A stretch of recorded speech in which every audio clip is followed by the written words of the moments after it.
Hello everyone and welcome back to Destiny. We are on the last leg of Season of Plunder and I thought it would be a good opportunity to go over some of the weapons from this season.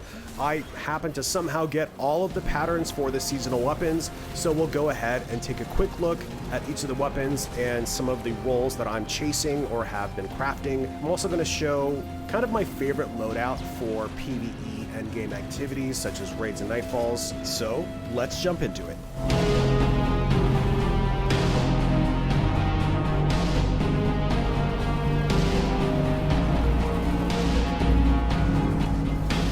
Alright, so let's go ahead and kick things off with the SMG Blood Feud. It's the most recent one I've unlocked, so I don't have it very high, but we can take a look and see some of the rules that I'm going to be chasing. For this, I'm not a huge fan of reloading SMGs, so Grave Robber always is attractive to me on an SMG. I'm most likely going to just be waiting until I can unlock this, and that's probably going to be what I use for this column. For the second column, Headstone is really tempting, especially with these new stasis weapons, but I just don't know if it's going to be a good fit for this gun. Something like Frenzy might actually be a lot more useful for this weapon, so I'm probably going to be chasing Frenzy and Grave Robber. I think that's going to be a pretty decent role for this gun. So that's Blood Feud. We can jump right into the next weapon, which is the Stasis Slug Shotgun, no Reprieve.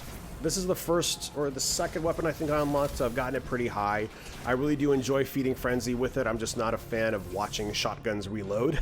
As you can see, I'm not a big fan of reloading, so anything that can sort of mitigate that, I'm a huge fan of. I'll probably keep it on Enhanced Feeding Frenzy. I've been really enjoying this perk.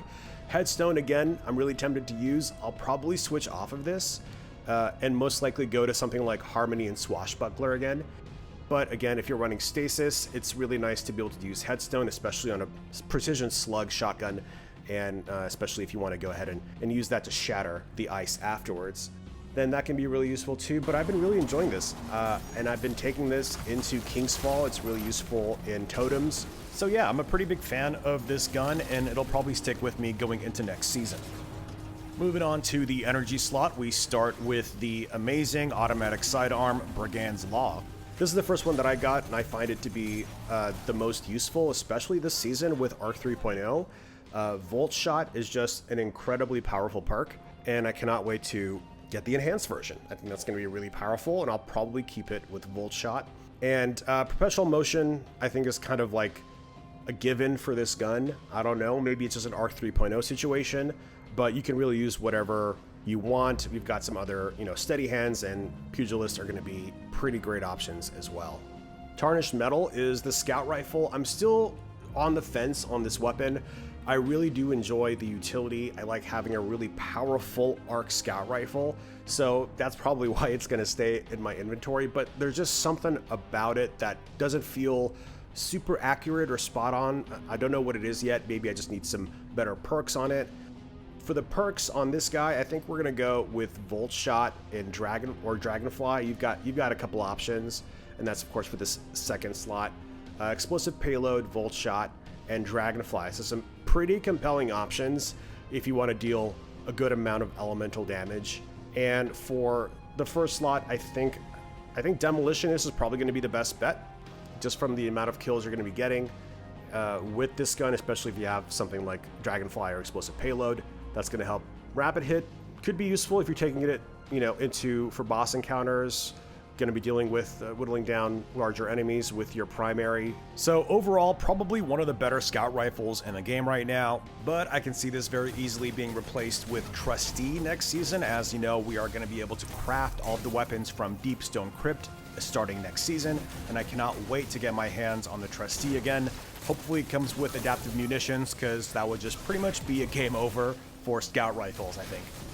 Moving on from there, we've got the Linear Fusion Rifle. This, I don't know if I am a huge fan of it. It's a powerful enough weapon, and it can definitely stand on its own, but when I'm looking at my arsenal, I've got a couple other really compelling options for Linear Fusion Rifles. And especially when you already have weapons like Tarantula and Storm Chaser, it can be a little hard to sort of justify working on another arc linear fusion rifle. But of course, if you don't have duality, or if you are not able to get into some of the endgame content quite yet, then this is going to be a fantastic first arc linear fusion rifle. I just think it's a missed opportunity to have like a really cool pirate themed sword. I think that would have been a lot more interesting this season.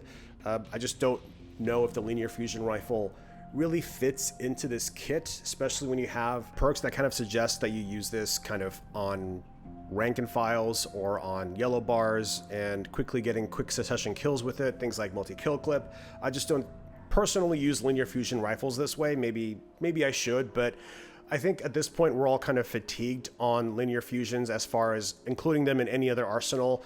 It's pretty much been the boss killer for as long as I can remember, linear fusions in general. So, you know, when I'm not melting down bosses, I kind of want to switch things up. So that's why I thought a sword might have been a better option. But that's totally fine. If you're going to be working it up, Volt Shot, of course, is going to be a huge deal. But I don't know how practical it is, again, unless you see yourself doing a lot of, you know, quick succession kills with this weapon. Maybe you are. Then Volt Shot would definitely help out quite a bit. But if not, you know, Ensemble, Vorpal, maybe something along those lines will probably be your best bet for this if you're looking at using it as a boss melter. Maybe it's because you have the wells and you want to use Font of Might and get the increased damage with Arc. But, you know, if you're looking for linears, we did get a free amazing linear this season, the Taipan 4FR, and you can get that just from here. Do that quest, pick it up, and get yourself a free Taipan, and you can craft it to be kind of whatever you want. Triple tap firing line is kind of the most common thing, and of course the reason is because of Vice Stinger that you just randomly have a chance of reloading your magazine, which pretty much does happen every time, especially if you're extending your magazine with triple tap. You're going to have a lot more opportunities for it to go ahead and reload your weapon for you automatically, and that's just free damage, and you can't put it down. So if you're looking to maximize your DPS, it's really hard to justify using Pitchglass. Finally, we've got Planck Stride. For this gun, I'm going to be working it up to be a bit more of a crowd control machine. One for all is going to be what I'm going to be going for to increase damage. And because it is a 900 RPM machine gun, I highly recommend Mulligan if you are going to be using it for crowd control. I don't see myself getting precision hits every single time. I'm probably going to be doing a little bit of mowing. So Mulligan is going to be helping you get some of those missed bullets back into the chamber. And those are pretty much the seasonal weapons. I would say decent selection. Everything is arc, which is the other thing to contend with, but of course it works really well for this season. We'll see how it kind of goes outside of the season. But, you know, as far as the other weapons, we did have the Taipan, as I mentioned it before, but also the Ammit has become probably one of my favorite primaries in the game because of how insanely good it is. Ammit AR2, if you don't have it already, I highly recommend seeking it out. It is a world drop, so you can find all the red borders and craft one for yourself. The rolls that I have on mine are well-rounded and incandescent. Incandescent is just a god tier perk, especially if you're running a solar subclass, which I tend to do when I'm running this. And it's just a fantastic weapon. I don't see myself putting this down anytime soon, especially now with the anti-barrier mods that we have for auto rifle. It has been just incredibly useful and incredibly fun to use. Definitely one of my favorite weapons of the season. If you don't have it, highly recommend picking it up. If you are curious what else it can drop with, we can take a look.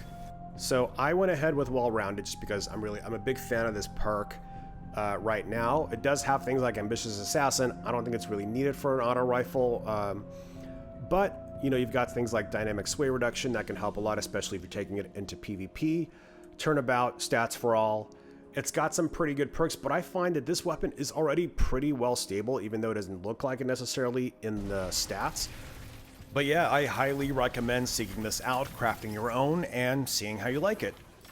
Well, that pretty much brings us to the end of the crafted weapons that I wanted to showcase in this video. If you have any other better rolls that have been working really well for you on these guns, definitely let me know down below. If you enjoyed this video, a like is much appreciated. Subscribe for more content, and I'll see you all next time.